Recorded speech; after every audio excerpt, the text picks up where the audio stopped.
Welcome back to Media Talks TV. I'm Tony J, and today I want to talk about a issue that has been kind of festering in the social media world and also this week. Um, Last week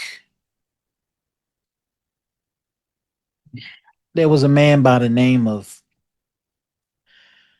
Justin Fairfax, former governor, former lieutenant governor of Virginia under Ralph Northam, shot and killed his wife and also took his own life. Now, whether you think that this man was a piece of shit for what he did and a coward, you know, that's not up to us to really make those kind of base judgments. Some people in the media, which I've started to recognize, when we tune in the media, we sometimes give our own perspective on what we think is despicable behavior. But we don't have the internal compass to understand that this situation could happen to anybody. And while we hold our moral compass on the situation that it was domestic violence, we don't know the whole entire story. But there's this narrative going on in the media world. And while I understand people's outrage at the situation, I try to personally hold my moral compass when looking at these things in the media because everybody has their perspective.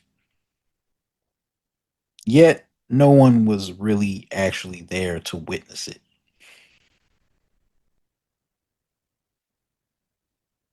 Now, I feel a lot of sympathy for the children because, of course, psychologically, the children are damaged for life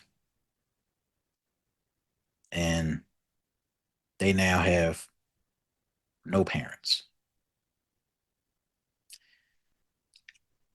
But people on social media, which I find very odd, will say Justin Fairfax was a piece of shit, that he deserved a cold spot in hell, and all these things, all these things about him being a coward and a vile person. You know, let me remind you that it could be you, that it could be anybody. When people make snap judgments about a situation that they weren't a part of or didn't even see for themselves, it's something about the United States that kind of really, like, especially with media, that just kind of really kind of disturbs me. And that's when we see news stories, it tends to give the viewer this emotional tug to make to set a frame of mind about situations that happen. And when they're setting these things up, they don't even realize, and I feel like news is starting to become more and more like this, where they'll set a narrative and then build their own perspective around the situation.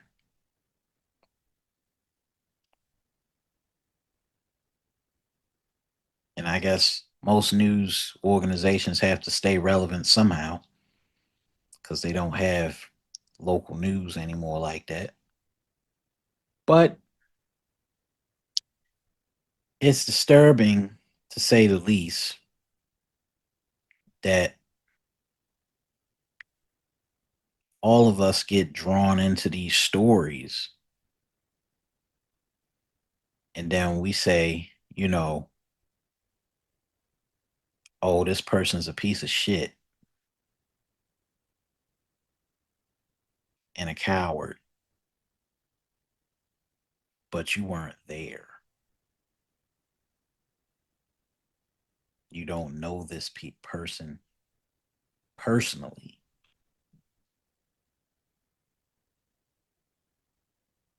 but we assign some type of moral compass to somebody that we don't know.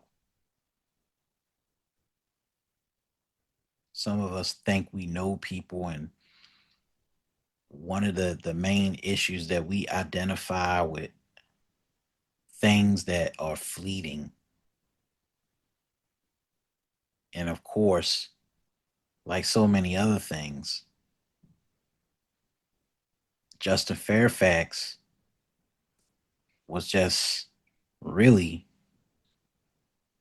a victim of a deeper problem with America when it comes to high achieving black men. And that is that external validation within white society when we get the chance to get some sense of power.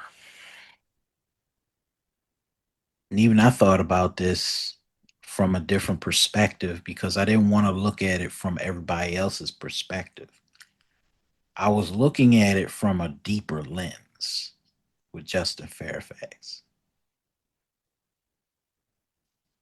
Justin Fairfax is a person, but he's a product of a much deeper framework within America and American society. This obsession with black excellence, this obsession with a framework of how black men should be achieving success and what that means to most intelligent black men who rise to power. I think what we got wrong as black Americans, when Obama got elected, it just seemed like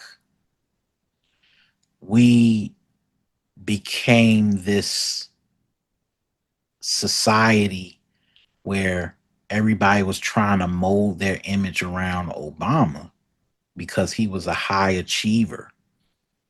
He went to Harvard Law. He married a beautiful black woman, two beautiful children. Was president of the Harvard Law Review, first black president of Harvard Law Review. And it's kind of like we stepped into this kind of purview of that looking like black excellence only, but only somebody like Obama, who is kind of like a once in a lifetime thing. We kind of set it up as this is the framework we need for young black men in America. And I remember that time frame, that era when Obama got elected. It was older parents telling black kids they needed to pull up their pants and they need to speak proper English and get a haircut. And you had so many young kids during that time period trying to dress and act like they were Obama. But the truth is, only one person could rise to that occasion, and that was Obama. But in this case of Justin Fairfax and the Obama wannabes and lookalikes, there's this prison that most smart black men get trapped into when they're trying to rise through the ranks. And that's this white validation trap. And I think Justin Fairfax suffered a lot from that because his family were high achieving individuals. And maybe in that context, he couldn't handle the loss of that power because his self esteem was attached to it.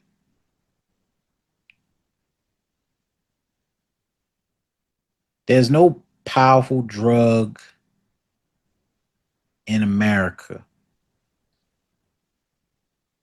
than the powerful drug of white validation and being this black man who's high achieving and has political connections. And it's like once you lose all of that, you truly get to know who you really are on the inside. And maybe that's what I learned from this whole situation. He got trapped in the validation prison. He was making it to the throes of power and got addicted to it. And then when he lost all of that political clout that he had built up, his whole life turned to shit, or he turned to shit because he had an attachment to that and that validation of that white validation of power and political power.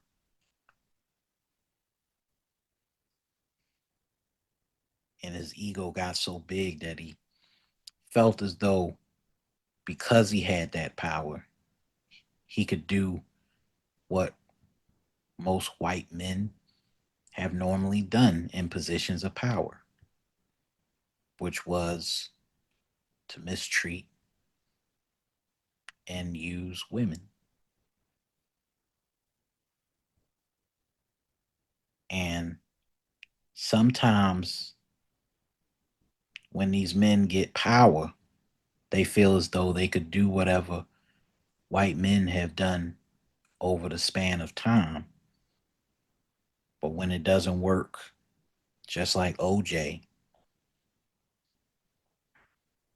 and many others, just like Clarence Thomas, they fall and they fall hard.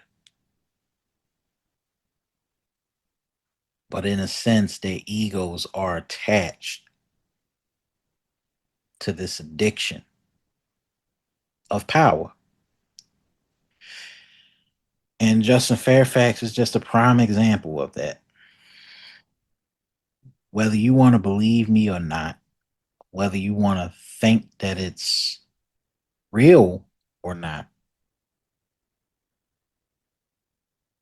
it just makes sense that way. That on the outside, he had the political connections.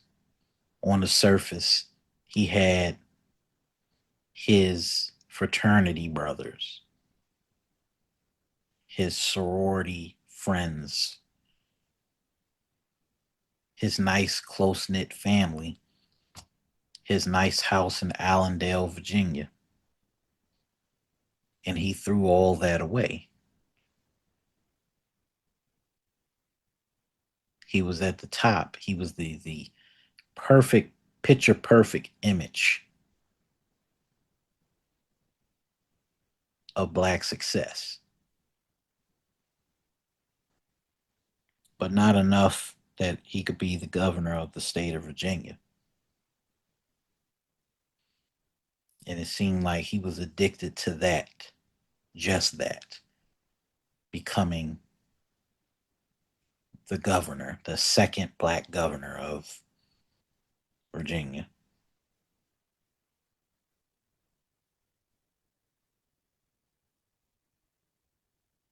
And when he couldn't handle his family walking away, he just threw it all away because he didn't want to see that picture perfect image to be shattered. But the issue is, everybody goes through it. People will walk away, people will leave you.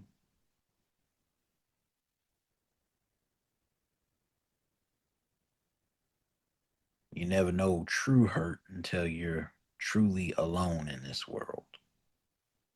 But even in that, there's a chance to come back.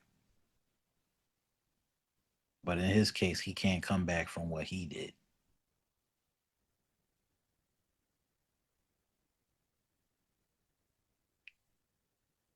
He can't fight anymore to put his family back together.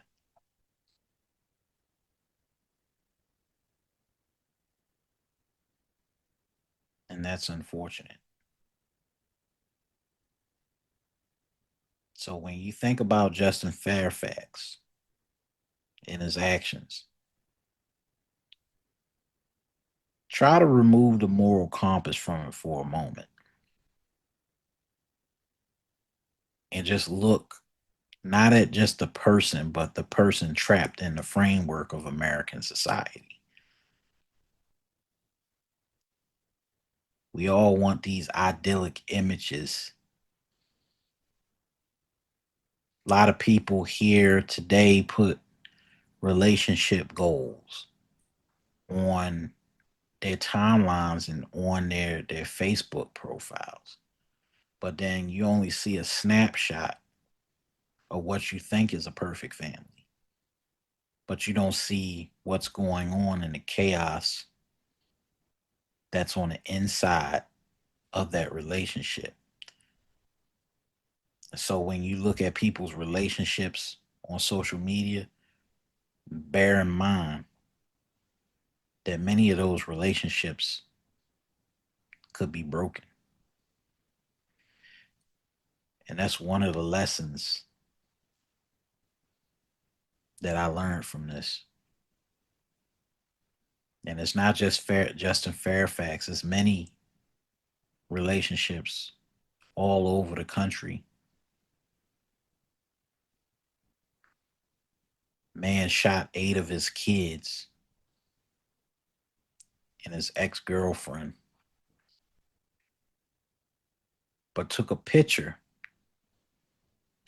with all eight of his kids.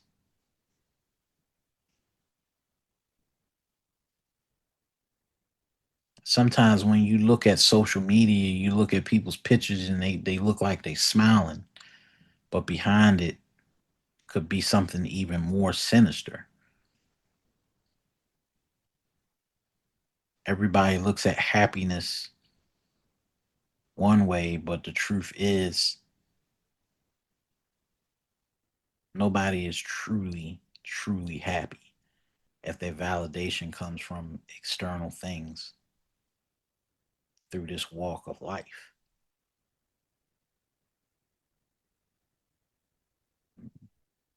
I used to be attached to this desire to want a marriage and want that image of the perfect family because I thought, well, that's the American dream. And I feel like so many of us, especially as African American men, we want the perfect relationship,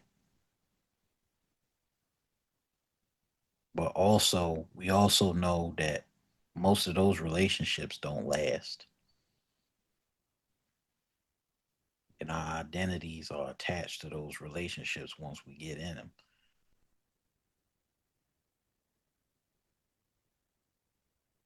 And I think that's what I learned from all these situations.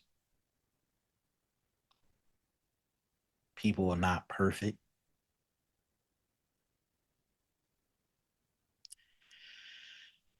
and you cannot tie your personal being and your humanity to anything in this world because what's given can be truly taken away. And as soon as you're on top and you think you have power, you don't really truly have power. When somebody takes that power away from you, what are you truly going to be? And are you afraid to walk away from it all?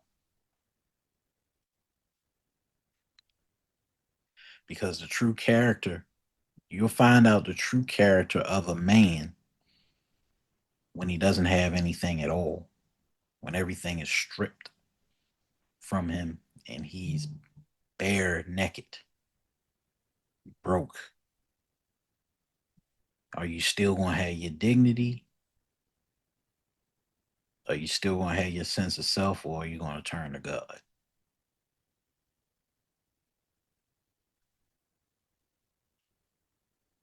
This is Media Talks TV. I'm Tony J, and that's my take.